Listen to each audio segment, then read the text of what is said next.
আসসালামু আলাইকুম।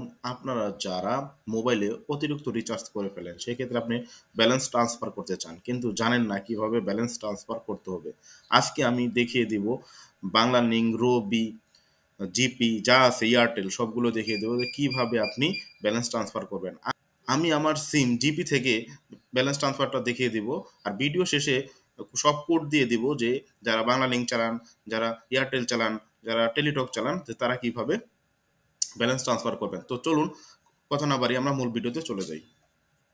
আপনারা জিপিতে যদি ব্যালেন্স ট্রান্সফার করতে চান সেক্ষেত্রে আপনার ডায়াল পেটে যাবেন। ডায়াল পেটে গিয়ে লিখবেন স্টার 121 স্টার 1500 হ্যাশ লিখে আপনার সিমে ডায়াল করবেন। তো ডায়াল করার পরে এই ইন্টারফেসটা আসবে। দেখেন ব্যালেন্স ট্রান্সফার সার্ভিস। এক্ষেত্রে প্রথমত আপনাকে রেজিস্ট্রেশন করে নিতে হবে। তো রেজিস্ট্রেশনের জন্য এক প্রেস করবেন। তারপর একটা রেজিস্ট্রেশন হয়ে যাবে আর আপনাকে একটা এসএমএস এর মাধ্যমে একটা টেম্পোরারি পাসওয়ার্ড দিবে। আপনি যখন ব্যালেন্স ট্রান্সফার করবেন তখন কিন্তু আপনাকে এই পাসওয়ার্ডটাই ব্যবহার করতে হবে। এই যে আমাকে অলরেডি ওনার একটা পাস দিয়ে দিচ্ছে। তো তারপরে আবার আপনি আপনার ডায়াল পেটে যাবেন। ডায়াল পেটে গিয়ে স্টার 121 স্টার 1500 হ্যাশ তারপরে ডায়াল করে দিবেন। ডায়াল করার পরে দেখেন এই ইন্টারফেসটা আসবে। তারপরে দেখেন ২ নাম্বারে আছে ট্রান্সফার ব্যালেন্স। তো তখন আপনি 2 প্রেস করবেন।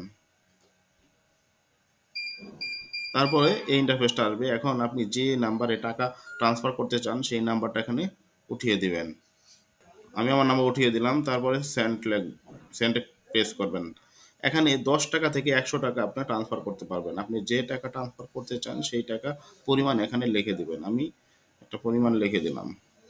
তারপরে প্লিজ এন্টার পিন নাম্বার। এখন আপনি যে পিন নাম্বারটা পেয়েছিলেন রেজিস্ট্রেশন করার সময় এই পিন নাম্বারটা এখানে বসিয়ে দেবেন। আর পিন নাম্বারটা বসিয়ে দিলেই আপনার ব্যালেন্স ট্রান্সফার হয়ে যাবে। আর এইভাবে আপনি খুব ইজিলি মোবাইল থেকে ব্যালেন্স ট্রান্সফার করতে পারবেন। এখন অন্যান্য সিমগুলোতে কিভাবে ব্যালেন্স ট্রান্সফার করবেন এটাও আমি এই স্ক্রিনে দেখিয়ে দিচ্ছি। সুতরাং এই কোডগুলো এপ্লাই করে আমি যেভাবে দেখিয়ে দিলাম এভাবেই আপনি আপনার মোবাইলে যদি অতিরিক্ত টাকা ব্যালেন্স ট্রান্সফার করতে পারেন। আর ভিডিওটা ভালো লাগলে অবশ্যই সামাজিক কাজে লেগে পড়বেন। আমাদের পাশেই থাকবেন। আল্লাহ হাফেজ।